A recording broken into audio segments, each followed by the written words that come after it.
tardes, noches o días, mis queridos hermanos y hermanas y todas las personas que sacan el tiempo para escuchar esta meditación, que lo hacemos con todo nuestro corazón para honrar, para glorificar al Señor. Y en la meditación de hoy voy a hablar sobre política y religión, teniendo en cuenta que muchas personas me han escrito y me preguntan sobre este tema, sobre que la política, que la religión, que no se puede mezclar. Entonces, si nosotros le ponemos un poquito de lógica al asunto, al mismo tema de política y religión, le ponemos lógica, nosotros debemos reconocer o entender o comprender que todo esto vino dado por Dios desde el principio de la creación, cuando Dios hizo al hombre, cuando la humanidad comenzó a multiplicarse en el mundo. Entonces Dios permitió gobernantes en todo el mundo, permitió reyes. Primero fueron reyes, los gobernantes, jueces, y así hasta el día de hoy Dios ha permitido para que haya orden en el globo terráqueo, haya un orden en la sociedad, una organización para que se cumplan las reglas, o sea, se cumplan muchas cosas, para que la gente no vaya a actuar como actúan, por decir algo, los animales en la selva, sino que haya un orden en todo. Así que la política y la religión sí están ligadas. Dios fue quien instaló estos temas. Dios puso a su gente a gobernar. Vamos a leer algunos versos que tienen que ver con este tema de política y religión, y encontramos en Génesis 41. Génesis capítulo 41, el verso 34. Encontramos la historia de José, el hijo de Jacob, cuando fue vendido por sus hermanos y llevado a Egipto. Allí Dios le dio gracia y lo bendijo, de tal manera que el rey de Egipto lo puso en segundo lugar, para que él gobernara a todo el país de Egipto. ¿Y por qué puso a José? Porque Dios le dio tanta capacidad a José, inteligencia y sabiduría, y le dio el don de interpretar sueños, y por eso el rey confió en él y lo puso a que gobernara. Entonces él fue ahí gobernador en Egipto. Así dicen en el capítulo 41 de Génesis, en el verso 34, dice que una vez que José le interpretó los sueños a Faraón de que iban a venir 7 años de escasez en todo el territorio, y José le dijo al Faraón, al rey, le dijo: ponga gobernadores sobre el país y que la tierra sea quintada de Egipto en los 7 años de la abundancia, le dijo. Así que le dijo: ponga gobernadores para que la tierra recojan toda la cosecha en los 7 años de la abundancia, para cuando vengan los 7 años de escasez haya comida. Y aquí en el verso 40 dice: tú estarás sobre mi casa, le dijo el rey a José, tú estarás sobre mi casa, y por tu palabra se gobernará todo mi pueblo. Solamente en el trono seré yo mayor que tú. Exactamente, aquí vemos que Faraón nombró a José como gobernador de todo el país. Le dijo: lo único diferente es que en el trono soy yo el que estaré sentado en el trono, pero tú gobernarás todo el país y todos tendrán que someterse a ti y obedecerte. Ahí nosotros vemos que está ahí la política mezclada en la parte religiosa, porque José era un hijo de Dios y Dios le había dado estas bendiciones, estos dones y esta gracia para que él gobernara el país en ese entonces. Y así se cumplió. Eso es lo que cuenta la historia. Vamos a leer otro ejemplo de política y religión. Primera de Samuel. En Primera de Samuel 8. Primera de Samuel capítulo 8, en el verso 20. Ahí tenemos es cuando Saúl fue elegido rey porque el pueblo de Israel pidió a Dios que les permitiera un rey, que como todas las demás naciones tenían reyes, que ellos también querían tener su rey para que los gobernara. Dios se enojó al principio, pero luego le dijo a Samuel, al profeta Samuel, le dijo, sí, concédales ese deseo y póngales un rey. Así que es cuando Dios nombró a Saúl por el primer rey que hubo en Israel. Así que en Primera de Samuel, en el 8, el verso 20 le dice que el pueblo estaba discutiendo y debatiendo con Samuel, que ellos decían, queremos un rey, así como todas las demás naciones. Samuel dijo, no, Dios quiere ser el rey y Él quiere gobernarlos a ustedes directamente. Y ellos dijeron, no, nosotros queremos también rey. Dice en el verso 20, nosotros seremos también como todas las naciones, y nuestro rey nos gobernará, y saldrá delante de nosotros, y hará nuestras guerras. Entonces dice que el Señor le dijo a Samuel, concédale esa petición al pueblo necio y rebelde, y permítales que tengan su rey para que los gobierne. Entonces ese rey fue puesto por Dios, realmente, Saúl, el primer rey que hubo en Israel. Pero ya como gobernantes, desde Adán, ya nosotros vemos en la historia bíblica que había gobernantes en los pueblos, en las ciudades, en los países. Esos gobernantes, Dios era el que los ponía, los quitaba. En Primera de Samuel, capítulo 9, en el verso 17, tenemos a Saúl ya siendo rey. Y dice aquí en el verso 17 del capítulo 9 de Primera de Samuel. Dice, luego que Samuel vio a Saúl, Jehová le dijo, he aquí, este es el varón del cual te hablé, este gobernará a mi pueblo. Entonces Dios le reveló a Samuel, profeta, quién iba a ser ese rey, que se trataba de Saúl. Pero antes de eso, como lo dije al principio, Dios le había dicho a ellos que Dios quería ser su rey, ser su gobernante, pero ellos dijeron, no, queremos ser como las otras naciones. Dios le concedió ese deseo al pueblo y le dijo a Samuel que ungiera a Saúl como rey en Israel. Entonces era Saúl el rey, el que iba a gobernar. Como vemos, está ahí mezclada la política con la religión. Vemos ahí. En Segunda de Samuel capítulo 23, Segunda de Samuel 23, el verso 3.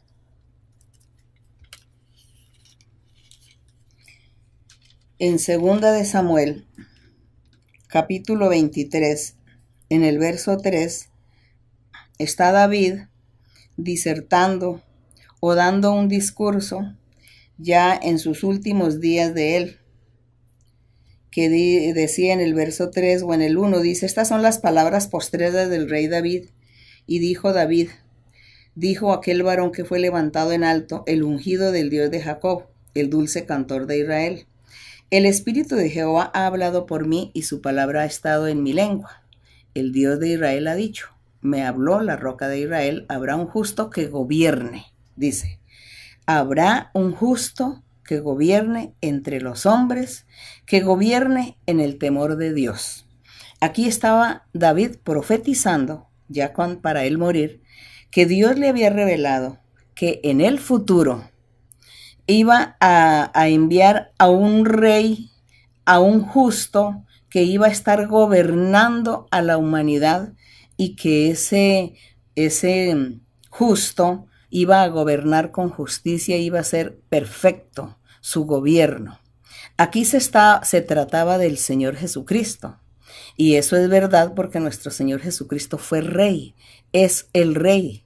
Él es nuestro rey que nos gobierna en el sentido espiritual, pero de todas maneras, desde aquella época ya Dios estaba prometiendo un rey perfecto porque el Señor sabía que todos los reyes y todos los gobernantes que iba a poner en Israel, ellos iban a fallar, no iban a trabajar bien y su gobierno no iba a ser muy bueno, no iba a ser excelente.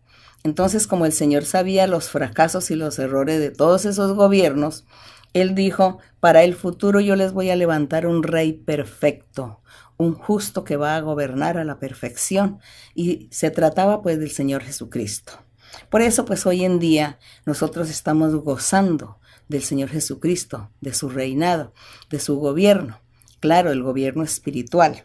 Pero eso no significa que Dios no permita que haya gobiernos en el mundo. Dios lo permite y Dios también quiere que sus hijos participen y que sean gobernantes físicos, materiales en el mundo para que den ejemplo, para que con su honradez, su honestidad le den ejemplo a la demás gente y, ¿por qué no?, a las demás naciones también.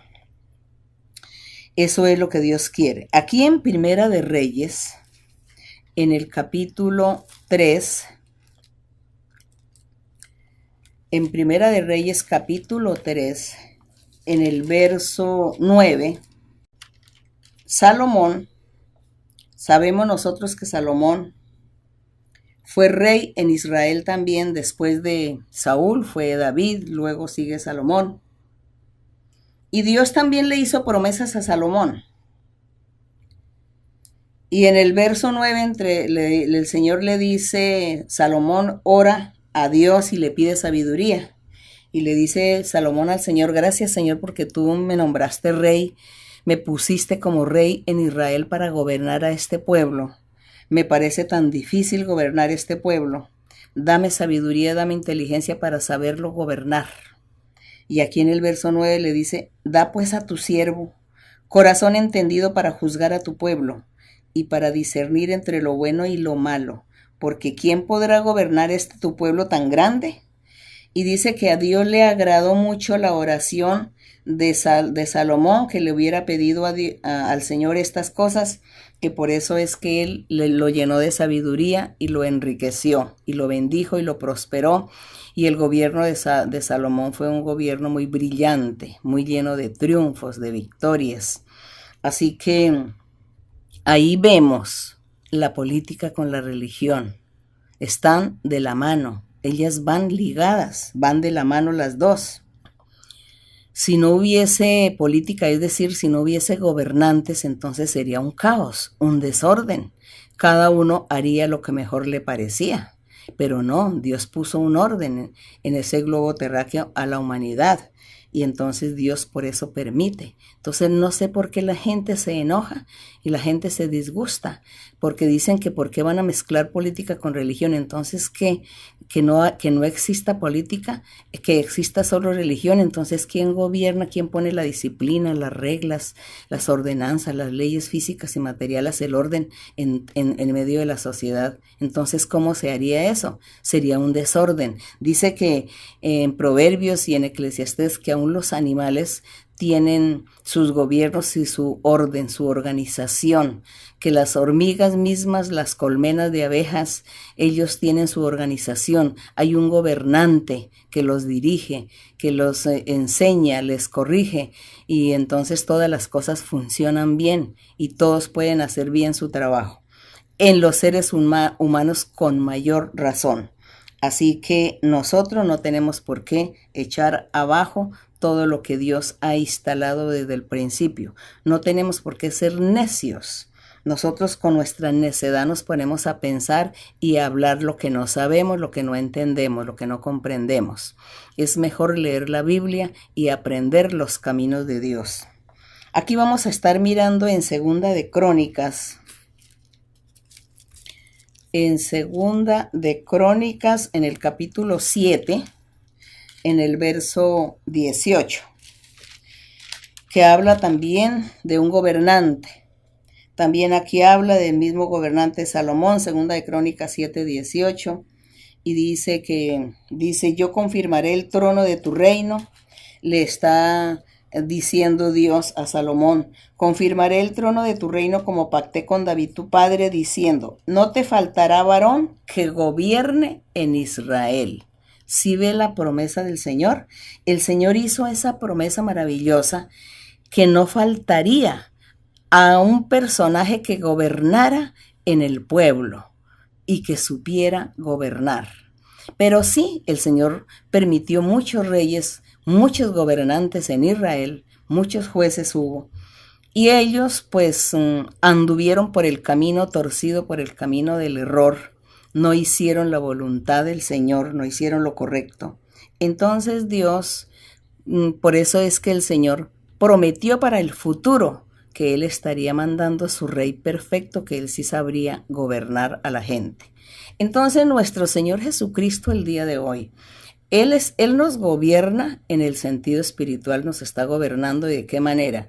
Pone en nuestros corazones y en nuestro sentir que vivamos una vida recta, que vivamos una vida justa, sana, que cumplamos los mandamientos de Dios, que cumplamos todo y que hagamos las cosas y nos apartemos del mal y nos apartemos de hacerle mal al prójimo y que hagamos todas las cosas bien. Entonces ahí vemos cómo este gobierno espiritual del Señor Jesucristo nos sirve a nosotros también para podernos comportar en la vida, en nuestra vida cotidiana, y poder acatar las leyes y los reglamentos que los hombres que Dios ha permitido que sean jueces, alcaldes, ministros, secretarios, gobernadores, como lo que se llame, presidentes o reyes, como se llame, todos los que gobiernan el mundo en cada país.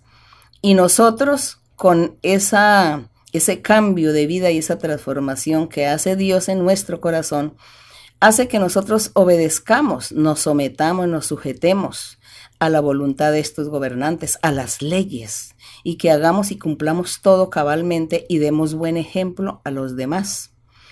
Ejemplo de honestidad, de equidad, de justicia, de rectitud. Eso es la política, esa es la religión. Los dos van de la mano, porque es Dios el que nos enseña y nos ayuda para que cumplamos y nos sometamos a los gobernantes. Y nos enseña Dios que oremos aún por los gobernantes también, que oremos por ellos para que Dios los ayude y sepan gobernar, puedan gobernar. Y también Dios, el día que Él quiera poner a sus hijos como gobernantes, pues los va a poner también como gobernantes para que ellos den buen ejemplo, para que ellos brillen. Y entonces la demás gente y la humanidad va a ver que sí hay gente que realmente tiene valores, que tiene buen corazón, que son justos, rectos y que hacen las cosas bien y que sí se puede hacer el bien, que sí se puede gobernar bien, de acuerdo a la voluntad del Señor. Así que todo es por voluntad de Dios. Los malos gobernantes que hayan en el mundo es porque Dios así lo permitió y así lo quiso, que ellos fueran ahí a gobernar, aunque sean malos gobernantes, según la apreciación de la gente. Los buenos gobernantes que existen también son puestos por Dios, según la apreciación de la gente, pero bueno o malo, Dios es quien pone toda esta gente para probarnos y para que nosotros aprendamos a comportarnos en la vida y a hacer las cosas bien y a analizar todo y a ser justos y a hacer el bien, y que nosotros siempre estemos por el camino de la rectitud, dando buen ejemplo a todos, para que asimismo la gente también vea en nosotros ese buen testimonio, esa manera ejemplar de actuar en nuestra vida, y ellos también hagan lo mismo. Entonces ahí la gente, los demás dirían, oh, qué buen gobernante, ¿no? Este país es un país muy organizado. Eso sería lo que la gente diría. Así que lo que Dios quiere realmente es que todos nosotros lleguemos al conocimiento de su palabra, de su verdad, que sigamos sus mandamientos, que le amemos para que Él también nos bendiga, nos dé capacidades de comportarnos bien en la vida como buenos ciudadanos. Gracias le damos al Señor entonces, porque Él es el que permite todas estas cosas, y Él, entonces en Él esperamos nosotros, esperaremos y estaremos orando al Señor para que todo sea perfecto, para que todo nos salga bien en la vida, de todos los seres humanos y de todo el mundo, de todos los países. Pedimos al Señor también por muchos gobernantes en el mundo.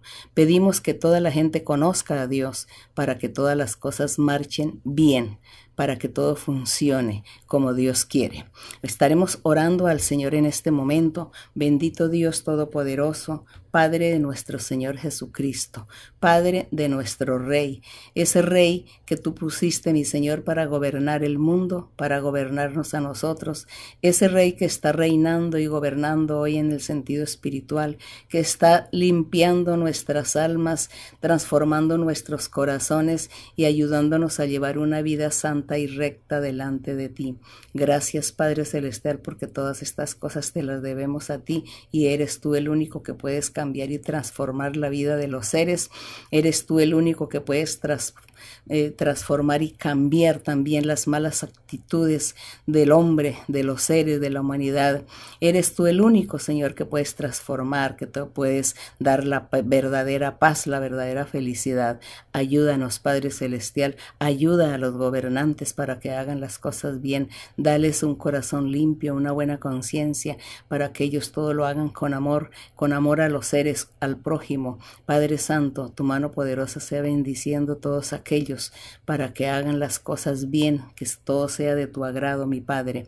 Señor, nosotros estamos también en medio del mundo y en medio de toda la gente, en medio de mucha gente buena, mala, pero esperamos en tu amor, esperamos en tu misericordia, en tus bendiciones, en tu protección divina. Gracias, Padre. También te pido en este momento, Padre, por todos los hermanos, las hermanas y todas las personas que tienen diversas enfermedades, que tienen dolencias, que te claman, Señor, que tú los libertes, los limpies, que tú seas sanándolos, quitando toda dolencia, toda enfermedad. Sánalos también de este virus que está imperando en todo el mundo, esta pandemia. Sana y liberta y guarda y protege las vidas de muchos. Dale la oportunidad de vivir para que ellos te conozcan a ti, conozcan tus caminos. Padre Celestial, en el nombre de tu Hijo Jesucristo, extiende tu mano sanadora, libertadora. Quita brujerías, hechicerías, quita maldiciones, trampas del diablo, envidia del diablo.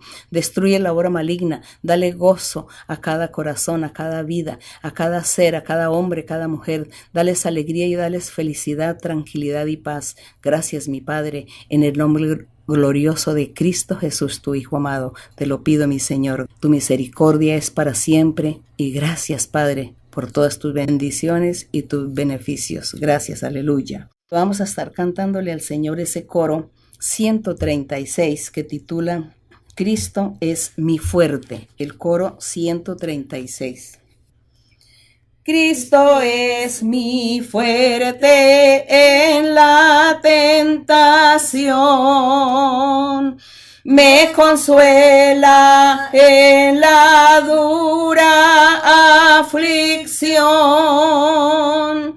y en cada lucha con el tentador, con el cerca salgo más que vencedor. Cristo es mi fuerte en la tentación. Cristo es mi fuerte en la tentación. Me consuela en la dura aflicción y en cada lucha con el tentador, con el cerca salgo más que vencedor. Cristo es mi fuerte en la tentación. Gloria y honra a nuestro Dios. Que el Señor me les bendiga a todos. Los amo con todo mi corazón. Dios les bendiga y hasta pronto.